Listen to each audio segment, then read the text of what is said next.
আসসালামু আলাইকুম। এটিএন বাংলা সংবাদে সবাইকে স্বাগত জানাচ্ছি মার্জিয়া মীরা। শুরুতে বিআরবি কেবল সংবাদ শিরোনাম। রাজধানীতে নানা আয়োজনে পালিত হচ্ছে মে দিবস। দেশে অপ্রাতিষ্ঠানিক খাতে নিয়োজিত ৮৬% শ্রমিকের নেই মজুরি কাঠামো।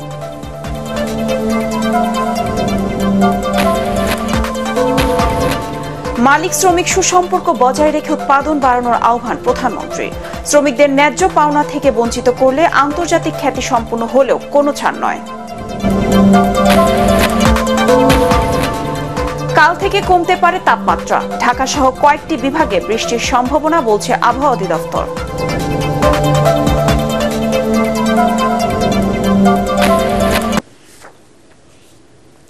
শুনছিলেন বিআরবি কেবল সংবাদ শিরোনাম। এবার বিস্তারিত। মহান মে দিবস আজ বিশ্বের শ্রমজীবী মানুষের অধিকার আদায়ের দিন। 1886 সালের এই দিনে যুক্তরাষ্ট্রের শিকাগো শহরের হে মার্কেটের শ্রমিকরা 8 ঘন্টা কাজের দাবিতে জীবন উৎসর্গ করেছিলেন। তাদের আত্মদানের মধ্য দিয়ে সারা বিশ্বে শ্রমিকের অধিকার প্রতিষ্ঠিত হয়েছিল। যথাযোগ্য মর্যাদায় বাংলাদেশেও পালিত হচ্ছে দিবসটি। নানা কর্মসূচির মধ্য দিয়ে পরিবহন শ্রমিকরা দিবসটি পালন করছেন। দিবসটি উপলক্ষে শ্রমজীবীদের শুভেচ্ছা জানিয়েছেন রাষ্ট্রপতি মোহাম্মদ শাহাবুদ্দিন ও প্রধানমন্ত্রী শেখ হাসিনা। তরিক ইসলামের রিপোর্ট। রাজধানীর পল্টন ও প্রেস ক্লাব এলাকা সকাল থেকে বিভিন্ন শ্রমিক সংগঠনের ব্যানার ও পতাকা হাতে অধিকার আদায়ে শ্রমিকদের স্লোগানে মুখরিত পুরো এলাকা। দাবি জানান শ্রমিকের স্বার্থ সুরক্ষার। শ্রমিকরা কাজ করে কিন্তু ন্যায্য পারিশ্রমিক পায় না। আমরা অসুস্থ হয়ে গেলে কোনো মেডিকেলে কোনো সার্ভিস পাই না, যেখানে 8 ঘন্টা না 12 ঘন্টা ডিউটি করায়, কিন্তু ন্যায্য পাও না, আরো অনেক অত্যাচার হওয়ার লাগে। একদিকে যখন অধিকার আদায়ের দাবিতে সোচ্চার শ্রমিক ও সংগঠনগুলো, ঠিক তার পাশেই এই দিনটিতেও কাজ করে যাচ্ছেন শ্রমজীবীরা। অনেকে জানেন না মে দিবস কি, আবার অনেকে জেনেও বাধ্য হয়েই কাজ করছেন। এটা বলতে পারি না, সঠিক আমার জানা নাই। আমাদের এখানে তো ওইসব চলে না, করতে বলছে করছি। আজকে ঢালাই আছে তো, এখন ছুটি নাই, কাজ করলে কটা পয়সা পাবো, চলতে পারবো। 1886 সালের এই দিনে যুক্তরাষ্ট্রের শিকাগো শহরে শ্রমিকের অধিকার আদায়ের যে আত্মত্যাগ, তা প্রায় 150 বছর পরও বাস্তবায়ন না হওয়ায় ক্ষোভ জানান শ্রমিক নেতারা। বড় লোকের জন্য স্যাটেলাইট, গরিবের হালুয়া টাইপ। আজকে দেশের মানুষ অভাব অনটনে জর্জরিত, এবং এর ভেতরে 365 দিন, তার ভিতরে একটা দিন হলো শ্রমিকের দিন। সেই একটা দিনও এখন সরকার আমাদের কাছ থেকে কেড়ে নিয়েছে।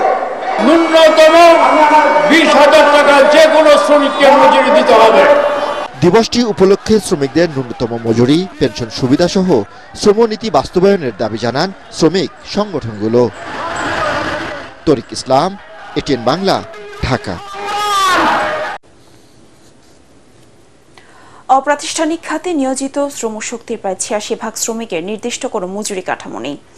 এ খাতে জোরালো কণ্ঠস্বর না থাকায় ন্যায্য মজুরি ও অধিকার থেকেও বঞ্চিত তারা। সার্বজনীন পেনশন স্কিমের পাশাপাশি সব শ্রমিকের সামাজিক সুরক্ষার আওতায় আনার পরামর্শ দিয়েছেন বিশ্লেষকরা। শারফুল আলমের রিপোর্ট। তীব্র গরমে অতিষ্ঠ জনজীবন। রেকর্ড তাপমাত্রায় সবাই যখন নিরাপদ আশ্রয়ে, তখন জীবিকার তাগিদে রাস্তায় শ্রমজীবী মানুষ। দেশের বেশিরভাগ শ্রমিক কাজ করেন অপ্রাতিষ্ঠানিক খাতে। তাদের শ্রমেই এগিয়ে যাচ্ছে অবকাঠামো সহ দেশের সার্বিক উন্নয়ন। অথচ নিয়োগপত্র ও ট্রেড ইউনিয়ন না থাকা, দৈনিক ভিত্তিতে কাজ না করায় এ খাতে ঝুঁকি ও নিরাপত্তাহীনতা বাড়ছে দিন দিন। এখনো অপ্রাতিষ্ঠানিক খাতের কর্মঘণ্টার কোনো সীমারেখা নেই, তাদের ছুটি ছাটা নেই। শ্রম আইনের যে সমস্ত সুযোগ সুবিধার কথা বলা আছে, তার অনেক কিছু থেকেই তারা বঞ্চিত। বঞ্চনার কারণ এখানে তাদেরকে সংগঠিত হওয়া ছাড়া আমরা ইকোনমিক্যালি উন্নত হচ্ছি। আমাদের অর্থনীতি কিন্তু এখন ছোট না, অনেক বড় অর্থনীতি। সেই বড় অর্থনীতিতে মানুষ কতটুকু এসেছে, যারা এই অর্থনীতির চালিকা শক্তি, তাদেরকে কতটুকু বিবেচনা নেওয়া হচ্ছে, এটা কিন্তু এখন প্রশ্ন করা দরকার। এবং এই প্রশ্ন করতে হলে আমাদেরকে শক্তিশালী সংস্থা থাকতে হবে। মজুরি বোর্ডের পরিসংখ্যান বলছে, পোশাক শিল্প সহ 42টি খাতে ন্যূনতম মজুরি নির্ধারিত আছে।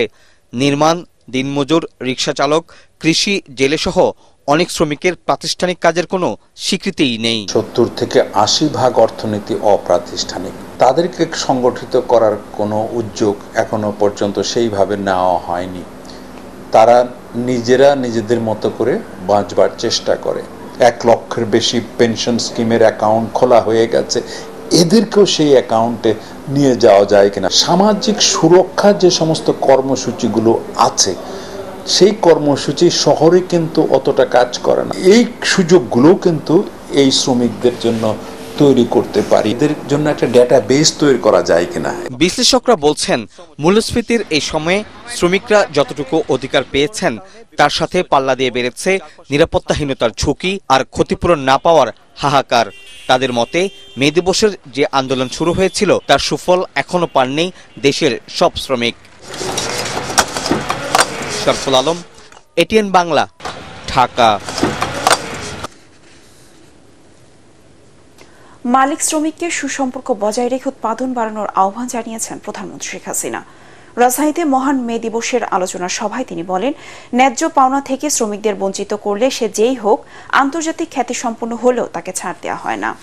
আওয়ামী লীগ যখনই ক্ষমতায় এসেছে তখনই শ্রমিকদের মজুরি বাড়িয়েছে বলেও জানান প্রধানমন্ত্রী। মনিউর রহমানের রিপোর্ট।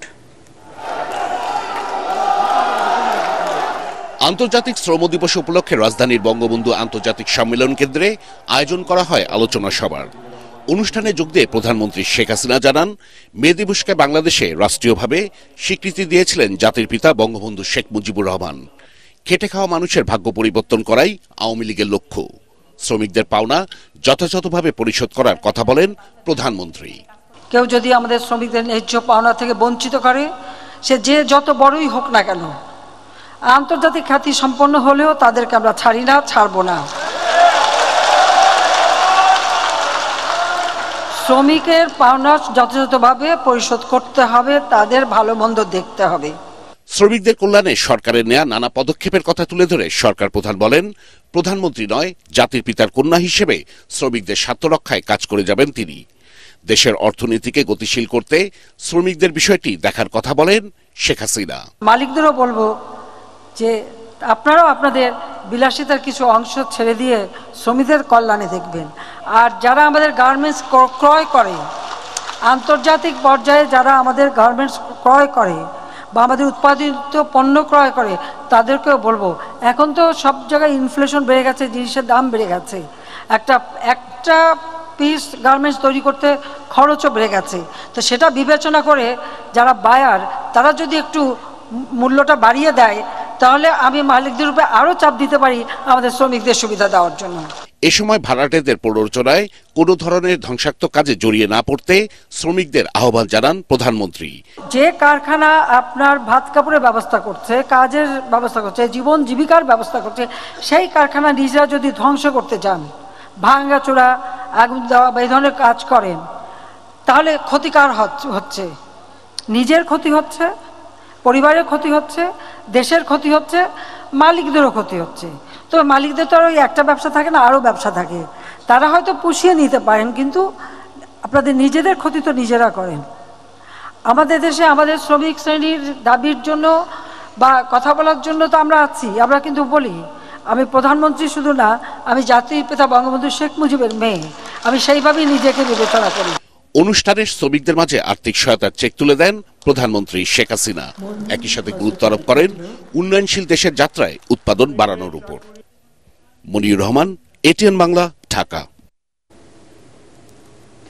রাজধানীতে যানজট মানে জনসাধারণের কাছে যখন ভোগান্তি, তখন এক শ্রেণীর মানুষের কাছে তার রুটি রুজি। নগরের বিভিন্ন পয়েন্টে ট্রাফিক সিগন্যাল দিলেই দেখা মেলে এদের। কেউ বিক্রি করে ফুল, কেউ বিক্রি করে পানি। সারাদিনে যা আয় হয় তা দিয়ে চলে দিনের খরচ। মাজহারুল হক মুহাজিরের রিপোর্ট। গ্রাম ছেড়ে জীবিকার সন্ধানে রাজধানী ঢাকায় বসবাস মোহাম্মদ সেলিম মিয়ার। 2 সন্তান আর স্ত্রীকে নিয়েই তার ক্ষুধার রাজ্য। সড়কে জ্যাম কিংবা সিগন্যাল পড়লে আয়টা হয় ভালো, তাই তো দুপুরের তপ্ত রোদ উপেক্ষা করেই বিক্রি করছেন ঠান্ডা পানি। পানি বিক্রি করে প্রতিদিন আল্লাহর রহমতে 800-900 টাকা ইনকাম সোর্স। আসল কথা, রিজিক তো আল্লাহ দিয়ে রাখছে, যেমন একটু স্বাভাবিক ভালো বেচা কিনা ভালো হয়, এই আর কি। যেমন আর এত কষ্ট লাগে না, যেদিকে গাড়ি সেদিকে পানি চলে আর। সেলিম মিয়ার মতোই নগরীতে যানজটে যখন সবকিছু থমকে থাকে তখন সেই জ্যামকে পুঁজি করেই পরিবারের চাকা ঘুরতে শুরু করে অনেকের। দেখা মেলে নানা জাতের হকারের, বিক্রি করেন শসা, পেয়ারা সহ নানা পদ। এসবের মান নিয়ে প্রশ্ন থাকলেও মানবিক দিক বিবেচনায় সবাইকে এদের পাশে থাকার আহ্বান জনসাধারণের। ব্যাঘাত ঘটে, তারপরেও এটা নিয়ে এতটা করি না, যদি শিশু বাচ্চা এগুলা রাস্তাঘাটে এদেরকে কঠোরভাবে কিছু বলতে পারতেছি না। পানি যত দাম হোক না কেন, 5 টাকা বা 10 টাকা বেশি হলে এটা কোনো ব্যাপার না। তাদের আসলে অন্য কাজ করার সময় বা সুযোগ হয়ে ওঠে না, নিরুপায়। শুধু পানি, শসা কিংবা পেয়ারা নয়, রাজধানীর বিজয় সরণিতে দেখা যায় সিগন্যাল পড়ার সাথে সাথে ফুল ও মালা বিক্রি করছেন অনেকে। এখানে বেশিরভাগের ব্যবসায়ী পারিবারিক, মা, মেয়ে, ছেলে এমনকি দাদি নানিরাও জড়িত এই ফুল ব্যবসার সাথে। যদিও তারা বলছেন এই রোডে মেট্রো রেল হয়ে যাওয়ায় জ্যাম নেই আগের মতো, তাই কমে গেছে বেচা বিক্রি। এই যে গরিব মানুষ ফুল বেচা খায়, জাম নাই, বেচা কেনা নাই। ফুল বিক্রি করলে 300 লাভ হয়, 400 লাভ হয়, কোনোদিন হয় কোনোদিন হয় না। জ্যামে বসে সময় কাটানোর জন্য খাবারকেই বেছে নেন বেশিরভাগ মানুষ। রাজধানীর দুঃখ কি? এমন প্রশ্নের জবাবে বেশিরভাগেরই একটাই উত্তর, সেটা হচ্ছে ঢাকার জ্যাম। কিন্তু এই জ্যামেই যাদের জীবিকা, তারা বোঝে না এত কিছু, তারা জানে না কোনো দিবস, তারা শুধু বোঝে কিভাবে দিনে কামাই করে সে টাকায় চালাতে হয় তার সংসার। মাসহারুল হক মুহাজির, ATN বাংলা, ঢাকা। কাল থেকে তাপমাত্রা কমতে পারে, সেই সাথে বৃষ্টি হওয়ার সম্ভাবনাও রয়েছে বলে জানিয়েছেন আবহাওয়া অধিদপ্তর। যদিও সারা দেশে আজও তাপপ্রবাহ অব্যাহত রয়েছে। এই তীব্র গরমে অতিষ্ঠ রাজধানীবাসী। জীবিকার তাগিদে বাইরে বের হওয়া মানুষগুলোর হাঁসফাঁস দশা। সবচেয়ে কষ্টে আছেন খেটে খাওয়া মানুষগুলো। প্রয়োজন ছাড়া তেমন কেউ বাইরে বের হচ্ছেন না। শফিউল আলম সুজনের রিপোর্ট। কাঠফাটা রোদ, উত্তপ্ত রাজপথ, প্রচন্ড খরতাপে যেন পুড়ছে রাজধানীবাসী। অসহনীয় গরম উপেক্ষা করে জীবন জীবিকার তাগিদে যারা বের হয়েছেন অতিষ্ঠ তারা। তীব্র তাপপ্রবাহে সবচেয়ে দুর্ভোগে পড়েছেন খেটে খাওয়া মানুষ। মানবিক সহায়তা নিয়ে রাজধানীর বিভিন্ন এলাকায় তাদের পাশে দাঁড়িয়েছেন কেউ কেউ। ভ্যান গাড়ি চালান কষ্ট না, বিশাল কষ্ট। অন্য লোক উপরে তো বাদ দেওয়া লাগে, চূড়ান্ত কষ্ট। এর মধ্যে রিক্সা চালান খুব কষ্ট, বুঝলেন। দেশে চলে যাবো মনে করেন, আর থাকবো না, মেলা দিন ধরে আইসি। তাপমাত্রা একটু বেশি, মানে এত বেশি যে গাড়িতে ঠিকাটাই খুব কষ্ট। এখন পেটের দায়ে মনে করেন কি করবো, বাধ্য হয়ে মনে করেন যাই পারি তাই নিয়েই চলতেছি। বাসায় এত গরম, বাসায় মনে করেন হাঁসফাঁস এমন অবস্থা। কষ্ট হলে কি এরকম গরিব মানুষ করতে তৈরি আবহাওয়া অধিদপ্তর বলছে বুধবার থেকে তাপমাত্রা কমার পাশাপাশি বৃষ্টির সম্ভাবনা আছে। এরপর গরম থাকলেও তা হয়ে আসবে সহনীয়। আগামী 5 থেকে 6 দিন দেশের তাপমাত্রা অনেকটা স্বাভাবিকতার দিকে চলে আসার সম্ভাবনা আছে। যেসব অঞ্চলে বৃষ্টিপাত হবে, দেখা যায় বাতাস হচ্ছে, ঝড় হচ্ছে, বজ্রপাত হচ্ছে এবং কিছু সময়ের জন্য বৃষ্টিপাত হয়ে গেছে। 5 মে থেকে সারা দেশে ভারী বৃষ্টি হলে ক্রমান্বয়ে তাপমাত্রা কমে জীবনযাত্রা স্বাভাবিক হয়ে আসবে বলেও জানান আবহাওয়া অধিদপ্তরের কর্মকর্তারা। শফিউল আলম সুজন, ATN বাংলা, ঢাকা। তীব্র দাবদাহ শুধু প্রাকৃতিক দুর্যোগ নয়, এটি ক্ষমতাসীনদের অপরিকল্পিত উন্নয়নের ফলে সৃষ্ট দুর্যোগ বলে অভিযোগ করেছেন বিএনপির সিনিয়র যুগ্ম মহাসচিব রুহুল কবির রিজভী। তিনি আরো বলেন, মেগা প্রকল্পের নামে মেগা দুর্নীতি লুটপাট করে সরকারি দলের নেতারা বিদেশের সম্পদের পাহাড় গড়ে তুলেছে। রাজধানীর কাফরুলে স্থানীয় বিএনপির আয়োজনে পথচারীদের মধ্যে বিশুদ্ধ পানি, খাবার, স্যালাইন ও তরমুজ বিতরণ করতে গিয়ে তিনি এসব কথা বলেন। প্রধানমন্ত্রীর বক্তব্যের সমালোচনা করে তিনি বলেন, শুধু ডান বাম নয়, দেশের মানুষ আওয়ামী লীগকে আর ক্ষমতায় দেখতে চায় না। আমরা এই ভয়াবহ এবং বিষাক্ত এক গ্যাসের মধ্যে বাস করছি। আপনি জানেন, অবাধ সুষ্ঠু নির্বাচন হলে আপনি পরাজিত হবেন।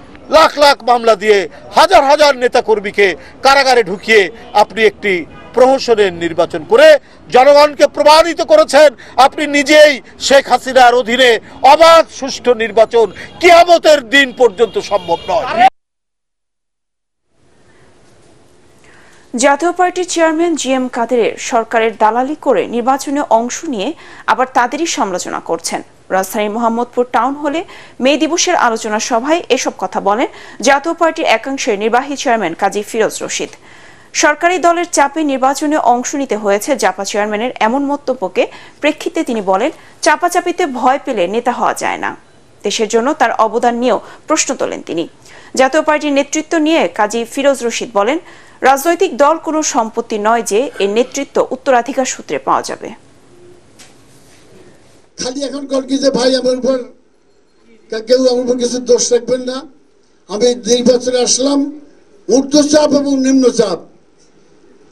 আর চাপাচাপেই যদি আপনি ভয় পান, আন্দোলন করবেন কেমন, নেতা হবেন কেমনে? উত্তরাধিকার সূত্রে সম্পত্তির অরিস হওয়া যায়, জনগণের নেতা হওয়া যায় না।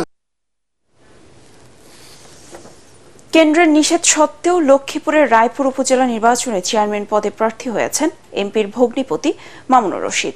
স্থানীয় সংসদ সদস্য নুরুদ্দিন চৌধুরীর নয়ন তার এই আত্মীয়ের পক্ষে প্রকাশ্যে প্রচারণাও চালাচ্ছেন। বিনা প্রতিদ্বন্দ্বিতায় জিতিয়ে আনার চেষ্টা চলছে তাকে। এতে খেপেছেন আওয়ামী লীগের অন্য প্রার্থীরা। উত্তপ্ত হয়ে উঠেছে সেখানকার রাজনৈতিক পরিস্থিতি। লক্ষ্মীপুর প্রতিনিধি মেহেরাজ উদ্দিন রবিনের পাঠানোর রিপোর্ট জানাচ্ছেন শফিউল আলম সুজন। লক্ষ্মীপুর ২ আসনের সংসদ সদস্য নুরুদ্দিন চৌধুরী নয়ন জেলা আওয়ামী লীগের সাধারণ সম্পাদক। তার ভগ্নিপতি মামুনুর রশিদ রায়পুর উপজেলা আওয়ামী লীগের সভাপতি। দলের গুরুত্বপূর্ণ আরও কয়েকটি পদে আছেন তার স্বজন ঘনিষ্ঠজনরা। সম্প্রতি দলের বর্ধিত সভায় উপজেলা নির্বাচন নিয়ে এই এমপির ভূমিকা ও অবস্থানে ক্ষুব্ধ আওয়ামী লীগ নেতারা। তাকে এলাকা থেকে বিতাড়িত করার ঘোষণাও দিয়েছেন তারা। পুলিশ আর র্যাব যদি ঠিক মতো যদি এমপি সব দাপড়ায় দেয়, এই দেশে কেউই মস্তান না, আমরা চিনি সবাইকে। উপজেলা নির্বাচনে মন্ত্রী ও সংসদ সদস্যদের হস্তক্ষেপ না করতে দলের হাইকমান্ড নির্দেশ দিলেও সংসদ সদস্য নুরুদ্দিন চৌধুরী নয়ন তার তোয়াক্কা করছেন না বলে অভিযোগ করেন রায়পুরের নেতারা। একক প্রার্থী করার যে উদ্যোগ বা যে মিটিং করা বা এই যে চেষ্টা করা, সেটাই তো দলের সংগঠন বিরোধী। আর সেটা আসলে আমাদের মতো তৃণমূলের যারা কর্মী, আমরা এটাতে মর্মাহত হয়েছি। কারণ মাননীয় প্রধানমন্ত্রীর যে চাওয়া, সেটা তৃণমূলে বাস্তবায়ন হয় নাই। ভগ্নিপতি মামুনুর রশিদকে বাধা দেওয়ার সাধ্য তার নেই বলেও জানান সংসদ সদস্য নুরুদ্দিন চৌধুরী। রায়পুরের অধ্যক্ষ মামুন সাহেব, আমি এমপি হওয়ার আগে উপজেলা আওয়ামী লীগের সভাপতি, আমি এমপি হওয়ার আগে উপজেলার চেয়ারম্যান। তিনি তো পুরানো জনগণের ভোটে নির্বাচিত, আমি হয়েছি তারপরে নূতন।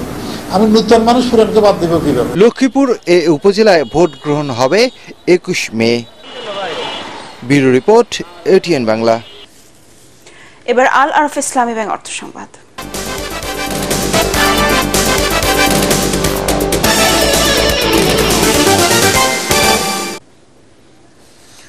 আসছে বাজেটে বিড়ি শিল্পের উপর শুল্ক আরোপ না করার দাবি জানিয়েছেন শ্রমিক নেতারা।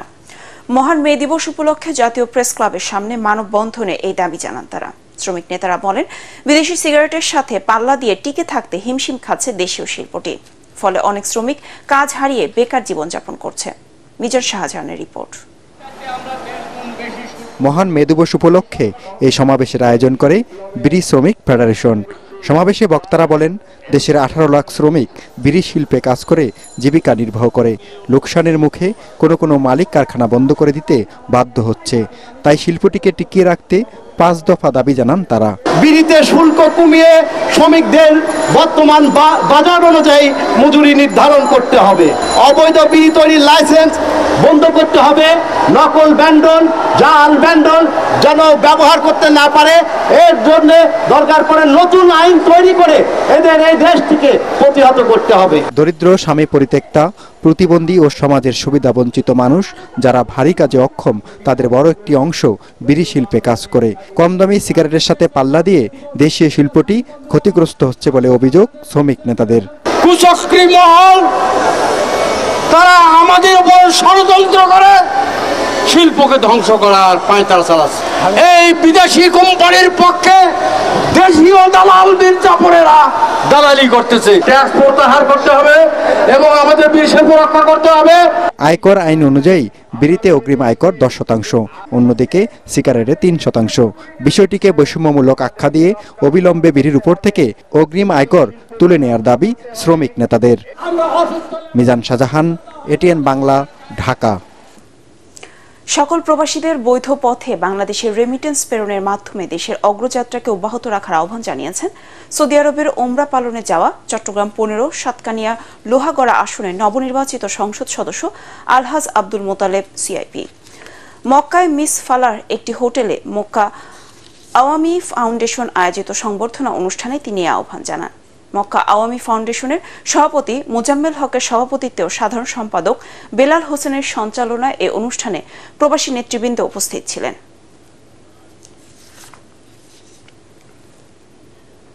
এবার পার্টেক্স খেলার খবর।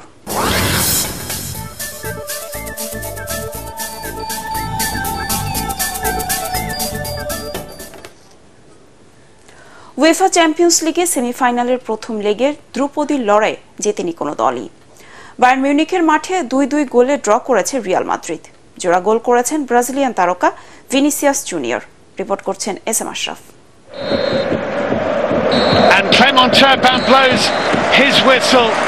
চ্যাম্পিয়ন্স লিগ হলেই রিয়াল মাদ্রিদের শ্রেষ্ঠ রূপ বের হয়ে আসে। এজন্যই তো এই প্রতিযোগিতায় সবচেয়ে বেশি 14 বারের চ্যাম্পিয়ন তারা। আরও একটি শিরোপা জয়ের পথে এক পা দিয়ে রাখলো কার্লো আনচেলত্তির দল। অথচ অ্যালিয়াঞ্জ অ্যারেনায় প্রথম 20 মিনিটের খেলায় মনে হচ্ছিল বায়ার্নের আক্রমণে উড়ে যাবে স্পেনের ক্লাবটি। এ সময় অন্তত 6 বার প্রতিপক্ষের পোস্টে শট নেয় স্বাগতিক দল।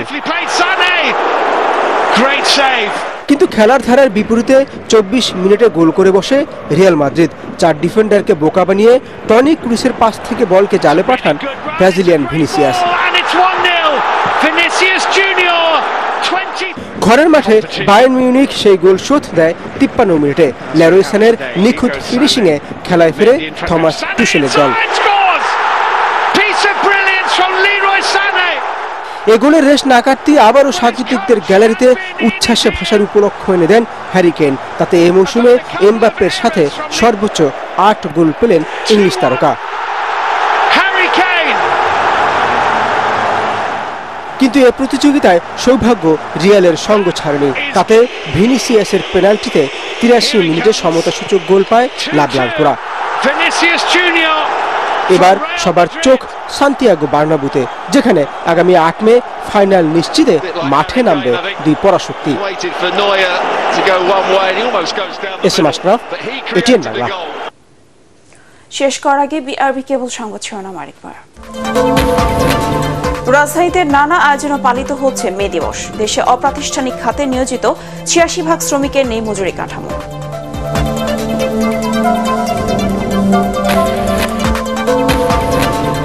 মালিক শ্রমিক সুসম্পর্ক বজায় রেখে উৎপাদন বাড়ানোর আহ্বান প্রধানমন্ত্রীর। শ্রমিকদের ন্যায্য পাওনা থেকে বঞ্চিত করলে আন্তর্জাতিক খ্যাতি সম্পন্ন হলেও কোনো ছাড় নয়।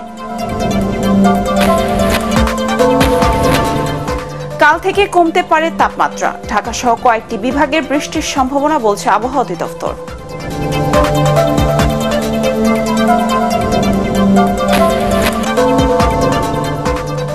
পরবর্তী সংবাদ দেখার আমন্ত্রণ জানিয়ে এখনকার মতো শেষ করছি। এটিএন বাংলা সংবাদ দেখতে ইউটিউবে ব্রাউজ করুন, youtube/ATN বাংলা নিউজ। ধন্যবাদ সবাইকে।